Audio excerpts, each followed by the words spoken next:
of things. Me and Dominator, when he was alive, used to do a lot of collabs over AIM, if anyone remembers that, and it was on dial-up, so it was just really long doing it. And we're coming up with an idea for like a label idea that we could come up with, and we were like, oh, this is quite integrated, like we're both integrated into each other's studios, yet we're not in the same studio, so we're like, yeah, total integration, that'd be cool. And then, unbeknownst to us, Virus came out, or Access Virus came out, and made a TI, or it made a synth, and they called their interface thing, it was totally integrated. I was like, fuck, I can't call it that, so I just called myself TI for short. But I could back it up a bit, because throughout my years of driving, I've owned a lot of Honda Integra type bars, so I spelt it, like my email is I don't know if I should put this, but total integration at Gmail, and I spelt it Integra. So, because I love the car so much, it's a bit shit really, if I'm honest, but it then spilt onto one of my ex-girlfriends was like, you fucking infuriate me. I was like, oh, the infuriator.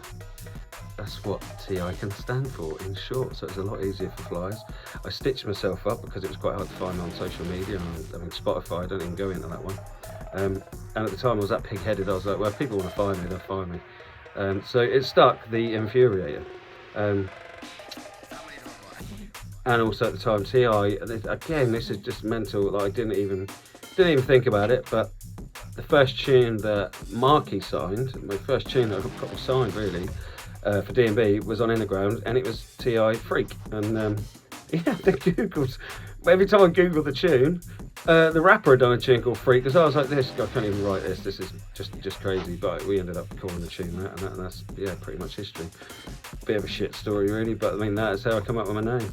I quite like it, being the infuriator now, it's quite funny, the girl in question. I wish I could have videoed her when she called me, because it was quite a funny fucking, yeah, quite a funny thing to watch, but yeah, that's pretty much how I come up with my name. I bet there's so many more boring, straighter stories than that, I suppose, for how other people come up with their names, but yeah, TI, that bears no resemblance to anything that I am, apart from the fact I've had a couple of Honda Integras. They are.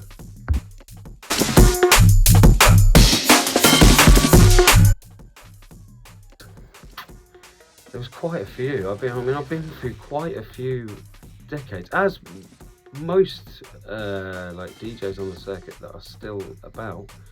I mean, I grew up with Blade Runner, like, not literally grew up with him, but he lived in the same city, and we played on the pirate radios together, did like the local DJ circuit together, so we all used to play, we all had our own style. Like, he used to love his dread stuff anyway, regardless. But my favourite era, because we used to get raving as well, my favourite era was 98, when we used to get the Sanctuary, Milton Keynes, and so the tune that got me right into it, and a lot of people might go, what? That's not even that good a tune, or it's not that much, you know, I don't know. But anyway, this tune is inspiring to me, and that's when I liked the groove in drum and bass. Or back then, I don't know if it was Jump Up Jungle, I'm not too sure, but it's Zinc, or DJ Zinc, Driven. And I think it was on the album, it was Hype's, the Big 30 was on it, like Hype, it was Hype's album. And there was quite a few good tunes on it, like it was Closer to God by Hype, and Driven by Zinc. That's what got me into it. That's what made me love it. And Hype, if you're listening, you've still got to send me the parts to Closer to God, because I've got to remix that fucking tune. It's bad. But Zinc was the breaks king back then. Like, yeah, the drums just sounded beautiful, the bass was nice, but it was just, I don't know, it was just the flow and the groove to the tune. That's what got me into it. And I was into hardcore, so don't shoot me for it. I think a lot of people my age were, or I just won't admit it, but like, I used to like the breakbeat hardcore sort of stuff, like the 4/4 with the A-man behind it. And I still liked my techno as well at the time, but then I was kind of deciding what kind of music I liked. And it was jungle that I went with. But yeah, back then it was, yeah, the 98 era, that was the one. Musically dope. What else is good? Quartz by Swift. I think it was Swift, not Mampy Swift. No, it was Mampy Swift, because it had dyslexic beats in the intro. So yeah, 98 was my era. That was my favourite era anyway. Like, you might shoot me on this, I want to say Million Ways to Die was 98, but that probably wasn't. That was probably a lot earlier than that, now thinking about it. Pink Panther, like all the players tunes is what got me into, yeah, what got me into more a taste of jungle and drum and bass.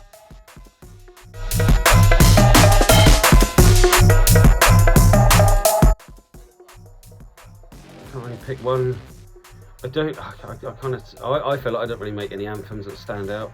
Like, but my favourite moments in releasing tunes was when I did Deep Within for Hype on Players, and that was when Serum did Tommy Gun, and they came out on some like a I don't know what you call it, a VA album, and that did really well.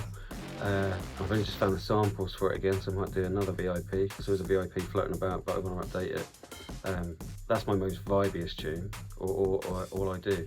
But my favourite release tune has got to be probably Super Sharp Shooter remix for Zinc with D-Mines. Just because of how devastating it is on the dance floor. Like the switches that we put in it is, yeah, it's quite mad. In the studio is one thing, vibing off a tune, but when you actually sit on the dance floor and then you see other DJs playing it, like Break plays it from a different drop, and everyone keeps emailing me going, "You made a VIP already?" I was like, no, it's the same tune, it's just got 2 or 3 different stories in the tune. So yeah, maybe that one. Yeah, I reckon Super Sharp Shooter remix, closely followed by All I Do and Deep Within, and Flick the Switch Ninja. I'm going to stop there because I can keep saying more. Just take it back on Critical. I enjoy doing as well. So I was kind of experimenting more with more granulated sounds. So I'm not really good at these answers, am I?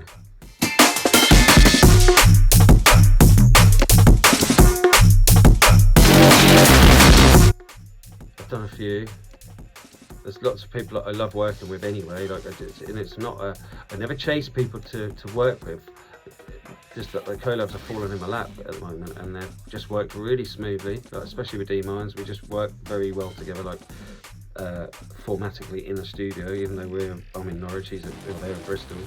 But my dream collab, I've kind of sort of already done it, but not in the same studio, and I would say these separately as well. But I've done a collab with The Source, and it absolutely bangs. But I'd love to do tunes individually with Smithy, DLR, and Hydra. So that would be quite cool. I'm trying to think of else really. I just like the swagger they get in the drums. We kind of produce very similar style of drum work. So yeah, I'd like to do some more with them. And I really enjoy doing collabs with Trex. I know this wasn't the question, but I have to get these answers in without sounding like I'm going way off the point. But yeah, so but yeah, a proper collab with The Source, that'd be sick. That'd be the dream. Or Break. Oh my god, Break. Yeah, I'm not very good at this, am I?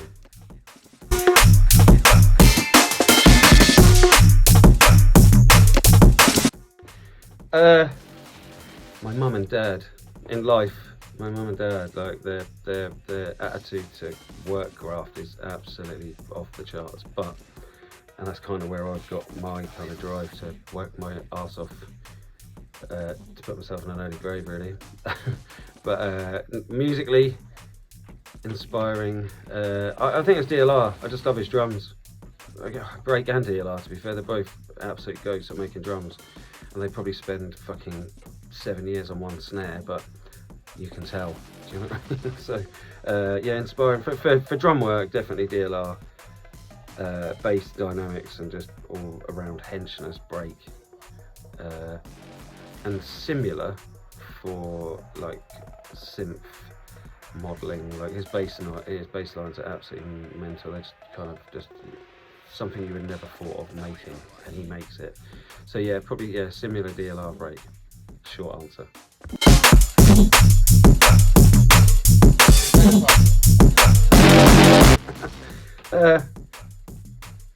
Quite a few obvious reasons, really. I mean, back in the day, Smithy and Quiffy were just relentless at just absolutely churning out bangers. And when they were churning tunes out, I mean, when I was buying vinyl, it seemed like it was like at least one a week vinyls, and that's a big thing. Like, but it probably wasn't. It was probably just the state of the promos. They all came in at once. But yeah, like there's just so many to mention. But again, my favourite era, I should have just checked, 'cause I can't remember when it is, because I've done the remix for fuck's sake. But No Smoking, Squash. There's just loads. It's been like a grocery store. Like it's gone through that era of making like rolling jump up headsy tunes. to now just absolute pure fucking rollers, and I really like that. And Smithy stuck to his guns on that, and like, yeah, the A&R and his class, like the artists that are on the label now are mental. Like, it's just, yeah, the quality of the tunes coming out are really, really good.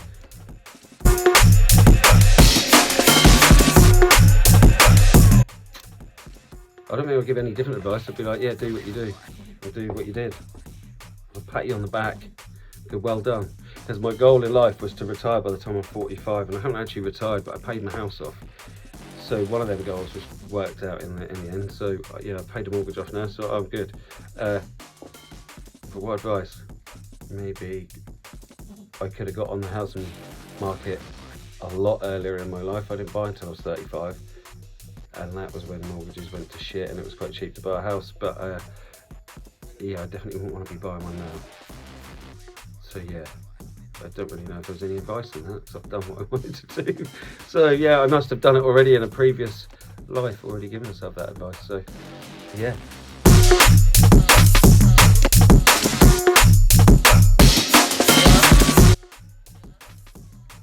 I just don't like that word, subgenres, but I know there are such things as subgenres. So I like drum and bass. That's the main thing. I just love drum and bass. But if I'm honest, when I'm playing it, I prefer more aggy music. So I kind of like aggressive rollers, aggressive. I like jump up. I like all styles of it. I'm not so keen on playing.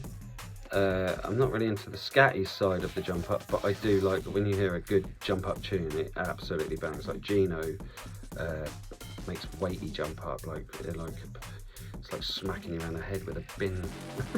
Like, I love it. It's really good.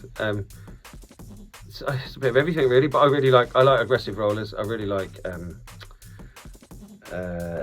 like the upbeats. I call it tech, but other people call it neuro. I love any tune that's got a swagger in the beats. I cannot stand tunes that have got really dry, bland, like robotic kick and snares. I just cannot stand it. It's just stiff. It's wooden. It's dead to me in that way. Like, it's got to have swagger in the drums, but groove in the whole track. Like, it needs groove. Yeah, I keep changing my mind there, but yeah, I like anything with groove. So that means that can be any subgenre. It could be liquid, jump up, tech, neuro, vegan house if you like, as long as it's got a good riff in the bongo, in the perks. But yeah, so anything with groove. So maybe that's a new subgenre, groove and bass. Yeah.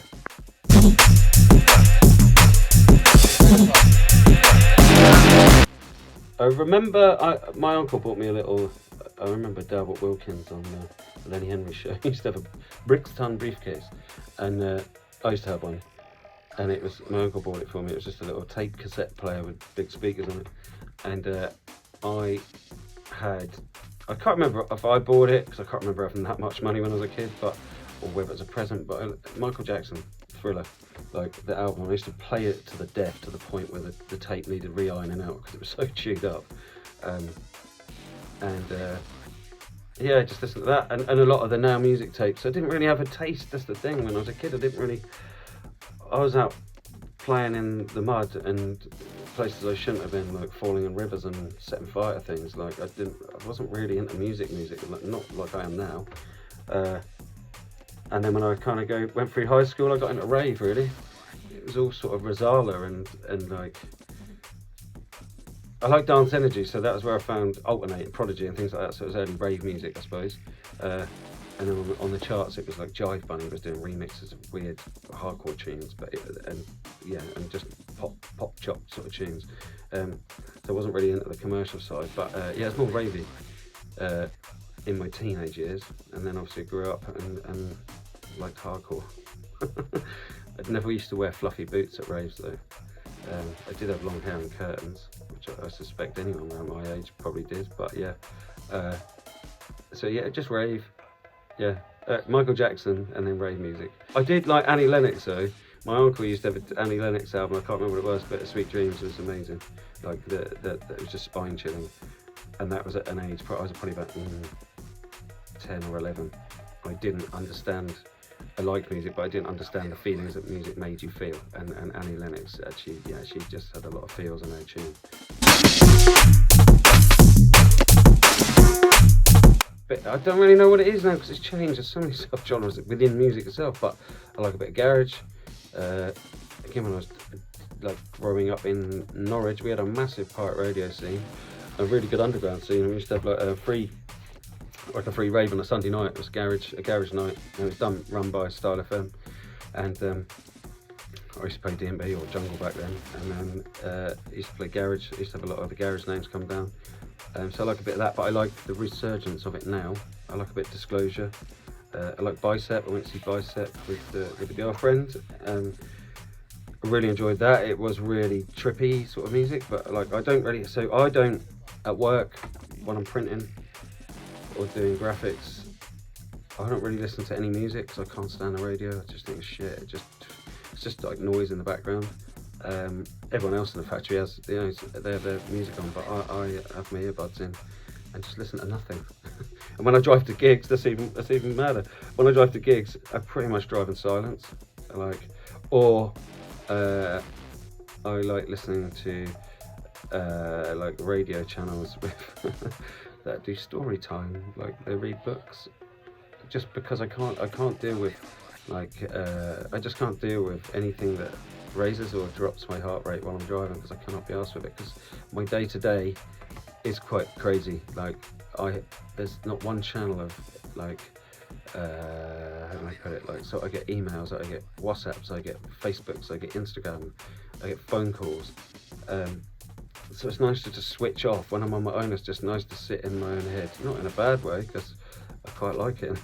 Yeah, so yeah, I don't really have a specific genre. Like if something on, like if the girlfriend comes with me on road, she'll play a lot of house or garage tunes or stuff that I've never heard. I'm like, wow, this is sick. Like just really low down tempo stuff. So I'm like, who's that? So then I then start sort of bugging her and find out who.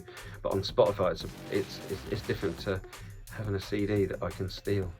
So because I'm in music quite a lot, my daytime job is sponsored by music, my nighttime job is sponsored by music, my life is music, or drum and bass music. I don't really want to take it home with me, so it's nice to just have a chill time.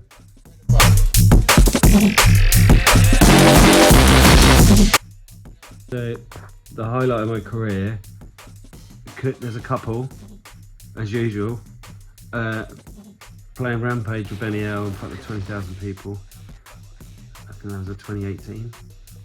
And then playing to, I think it's about 30,000 people at Boomtown on the Relic stage.